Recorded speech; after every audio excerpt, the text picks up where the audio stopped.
Tim Hukum HRS jawab PTPN 8. Somasi saudara error in persona. Newsdetik.com. Tim Advokasi Markas Syariah memberi jawaban atas somasi yang dikirimkan PT Perkebunan Nusantara atau PTPN 8 terkait permintaan meninggalkan lahan di Megamendung, Bogor.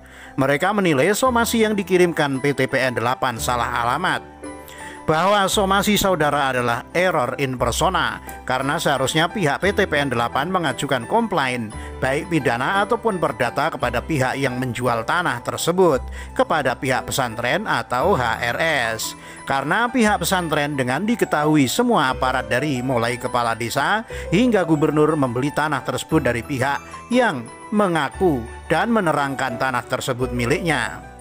Demikian isi jawaban dari tim advokasi markas seperti diterima Detikcom Sabtu 26 Desember.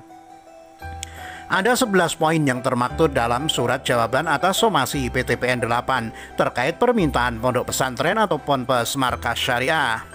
Jawaban tersebut ditandatangani 6 orang yang mendapat kuasa hukum dari Habib Rizik Syihab atau HRS. Ke-6 orang tersebut ialah Munarman, Sugito Atmo Prawiro, M. Ehwanuddin, Tuan Kota, Aziz Yanuar P, Nasrullah Nasution, dan Yudi Kosasih. Mereka menjawab surat somasi dari PTPN 8 bernomor SP _1 I-1-61-61-61 Romawi 12-2020 tertanggal 18 Desember 2020.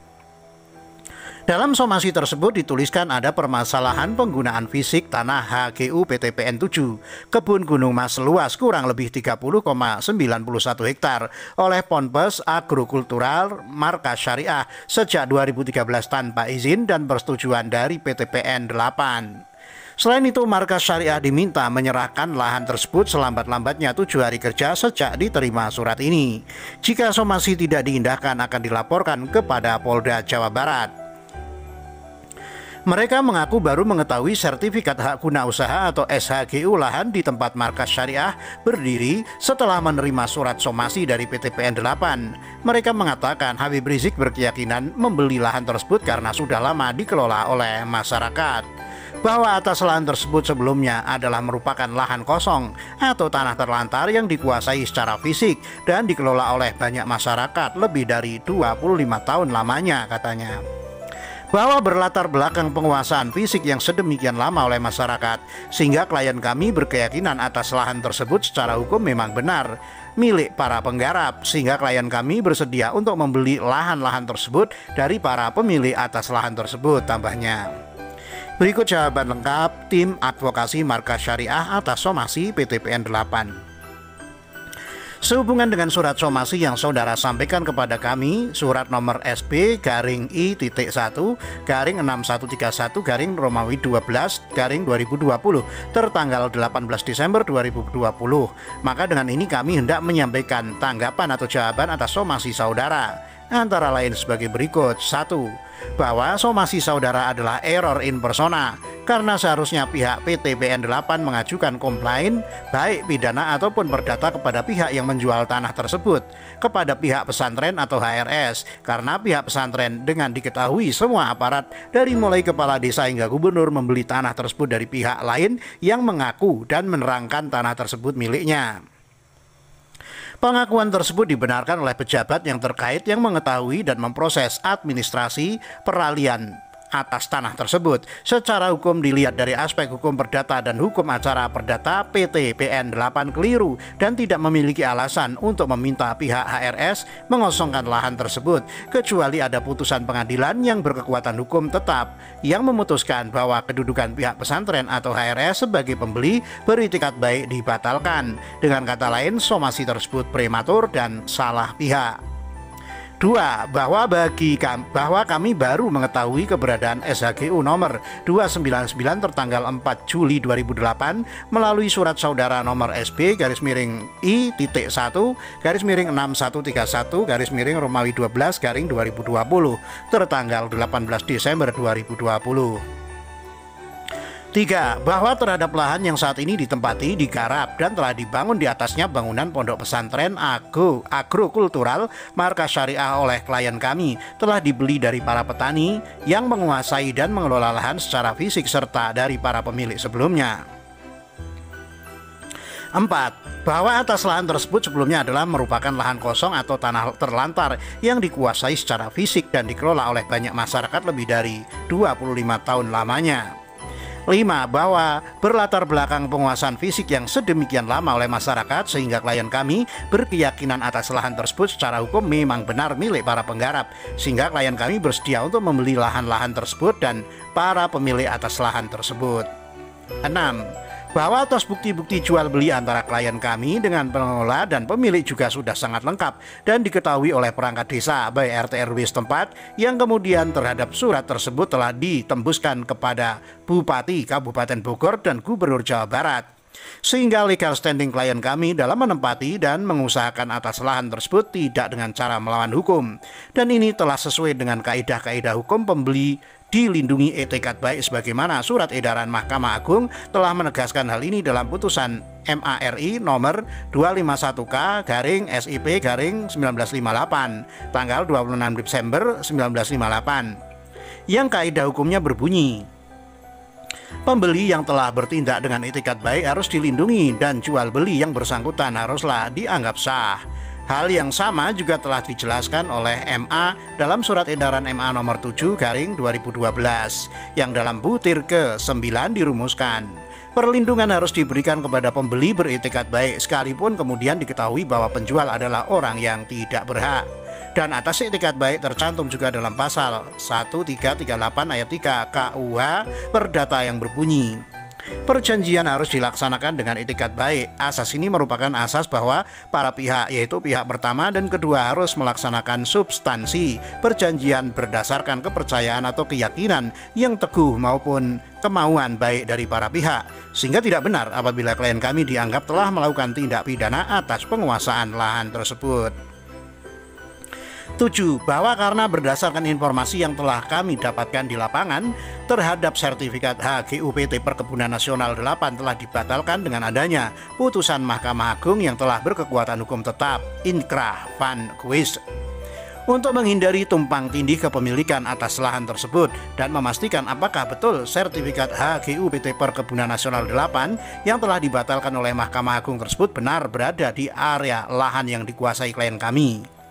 Untuk itu diperlukan adanya klarifikasi secara resmi dari pihak BPN atau Badan Pertanahan Nasional terkait peta batas atas lahan HGU hak guna usaha yang saat ini diklaim oleh saudara I.C PT Perkebunan Nasional 8 yang berupa peta digital dari pihak BPN Badan Pertanahan Nasional yang merupakan instansi yang berwenang atas hal tersebut sehingga bersifat objektif dan independen. 8. Bahwa PT Perkebunan Nasional 8 sudah lebih dari 25 tahun menelantarkan dan tidak mengelola langsung lahan tersebut dan telah ada 9 SHGUPT Perkebunan Nasional 8 yang sudah dibatalkan oleh putusan pengadilan yang telah berkekuatan hukum tetap tingkat kasasi Mahkamah Agung, sehingga di dalam sistem hukum agraria lahan-lahan tersebut adalah merupakan lahan bebas karena HGU hapus dengan sendirinya apabila lahan ditelantarkan oleh pihak penerima HGU dan otomatis menjadi objek land reform, yaitu memang dialokasikan untuk kepentingan rakyat. 9. Bahwa berdasarkan A. Undang-Undang Pokok Agraria Bab 4 tentang hak guna usaha pasal 34 huruf E, hak guna usaha hapus karena diterlantarkan. B. Peraturan Pemerintah Republik Indonesia Nomor 40 Tahun 1996 tentang hak guna usaha, hak guna bangunan dan hak pakai atas tanah Presiden Republik Indonesia. Bagian kelima, kewajiban dan hak pemegang hak guna usaha pasal 12. 1. Pemegang hak guna usaha berkewajiban untuk C. Mengusahakan sendiri tanah hak guna usaha dengan baik sesuai dengan kelayakan usaha berdasarkan kriteria yang ditetapkan oleh instansi teknis. G. Menyerahkan kembali tanah yang diberikan dengan hak guna usaha kepada negara sesudah hak guna usaha tersebut hapus, bahwa berdasarkan ketentuan tersebut pasal 34 huruf E dan PP nomor 40 tahun 1996 pasal 12 1 huruf C dengan mengingat fakta PT PN8 sudah lebih 25 tahun menelantarkan lahan Akuo, tidak mengelola sendiri lahan Akuo, maka SHGU nomor 299 tersebut hapus demi hukum. 10. Bahwa berdasarkan somasi saudara tersebut, pemilik lahan sudah mengelola dan melakukan kegiatan yang bersifat produktif oleh klien kami, baik penanaman kebun, alpukat, dan kebun sayur mayur, dan peternakan, serta digunakan untuk aktivitas syiar agama Islam dan pengajian. Oleh karenanya, saudara tidak bisa bertindak sewenang-wenang terhadap benda hak milik klien kami dan lahan yang sudah dibeli dan dikelola oleh klien kami. 11. Bahwa atas hal-hal yang telah kami uraikan tersebut di atas, maka kami siap dan bersedia untuk duduk bersama atau berdialog secara musyawarah untuk mencari solusi atau jalan keluar atas permasalahan ini dengan pihak saudara dan instansi terkait lainnya. BPN tegaskan lahan markas syariah milik PT PN. Kementerian Agraria dan Tata Ruang atau Badan Pertanahan Nasional ATR atau BPN menerangkan lahan pondok pesantren markas syariah milik Habib Rizik di Megamendung Bogor, Jawa Barat masih milik PT PN8. Lahan itu tidak bisa dilepas ke masyarakat kecuali sudah ada permohonan dan disetujui pihak BUMN. Itu masih domain BUMN, itu milik PT PN. Karena itu, yang harus menyelesaikan persoalan tersebut adalah PT PN, dan PT PN itu tidak bisa memberikan kepada pihak tertentu, tidak bisa melepaskan lahan, kecuali kalau yang melepas itu Menteri BUMN. Tapi kalau Menteri BUMN itu tidak bisa melepas kalau tidak diajukan permohonan, ujar jubir BPN Taufikul Hadi saat dihubungi Jumat 25 Desember. Dalam pernyataannya, FPI mengklaim Habib Rizik sudah membeli lahan yang dari warga sebelum membangun markas syariah. Menurut BPN, itu tidak diperbolehkan lantaran secara hukum masih merupakan lahan PT PN8 yang merupakan milik BUMN. Boleh membeli kepada masyarakat? Enggak boleh, karena itu milik PT PN. Kalau mau minta kepada PT PN, nanti PT PN mengarahkan kepada BUMN. Kelihatannya ini tidak selesai persoalannya karena masyarakat tidak boleh menjual tanah milik negara, ujar Taufik. Taufik mengatakan pihak BPN baru bisa turun tangan jika persoalan lahan markas syariah sudah selesai dan lahan itu menjadi milik perseroan. Milik perorangan. BPN bisa menerbitkan sertifikat tanah jika sudah diajukan pihak markas syariah. Bagaimana BPN? Kalau sudah dilepas statusnya misalnya menjadi milik perorangan, maka pada saat itulah boleh mengusulkan BPN untuk disertifikatkan. Tetapi selama belum dilepas BUMN, maka tidak bisa BPN ikut, kata Taufik. Berikut isi dari surat somasi tersebut. Sehubungan dengan adanya permasalahan penguasaan fisik tanah HGU PT Perkebunan Nusantara 8 Kebun Gunung Mas seluas kurang lebih 30,91 hektar yang terletak di Desa Kuta, Kecamatan Megamendung, Kabupaten Bogor oleh Pondok Pesantren Alam Agrokultural markas syariah sejak 2013 tanpa izin dan persetujuan dari PT Perkebunan Nusantara 8, kami tegaskan bahwa lahan yang saudara kuasai tersebut merupakan aset PT Perkebunan Nusantara 7 berdasarkan sertifikat HGU nomor 299 tanggal 4 Juli 2008. Tindakan saudara tersebut merupakan tindak pidana penggelapan hak atas barang tidak bergerak, larangan pemakaian tanah tanpa izin yang berhak atau kuasanya, dan atau pemindahan sebagaimana yang diatur dalam pasal 385 KUHP Perpu nomor 51 tahun 1960 dan atau pasal 480 KUHP. Berdasarkan hal tersebut, dengan ini kami memberikan kesempatan terakhir serta memperingatkan saudara untuk segera menyerahkan lahan tersebut kepada PT Perkebunan Nusantara 8 selambat-lambatnya 7 hari kerja terhitung sejak diterima surat ini.